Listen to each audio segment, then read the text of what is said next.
ప్రవక్త పదవి లభించి 14 సంవత్సరాలు.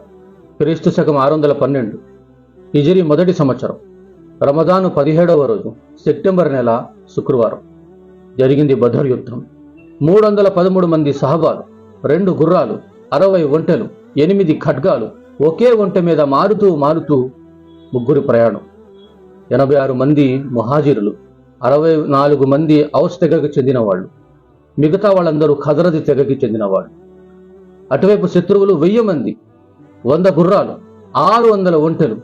ఇస్లాం యొక్క ధర్మాన్ని నామరూపాలు లేకుండా చేయాలన్న ఒక ఆలోచనతో ఎంతో ఉత్సాహంతో ముందుకు వచ్చారు. కానీ ప్రవక్త ముహమ్మద్ రసూలుల్లా సల్లల్లాహు తఆలా అలైహి వసల్లం అల్లాహ్ ముందు 2 చేతులు ఎత్తి దువా చేశారు, అల్లా, ఈ యుద్ధం కనుక విశ్వాసులు ఓడిపోతే ఈ భూమి మీద నీ పేరును స్తుతించే ఒక్కడు కూడా మిగలడు అని. మరి అల్లాహ్ తఆలా విశ్వాసులకి విజయాన్ని ప్రసాదించాడు. బదర్లో పాల్గొన్న వీరులకి అల్లాహ్ తఆలా ఒక ప్రోటోకాల్ని ప్రసాదించాడు. అదేంటో తెలుసా?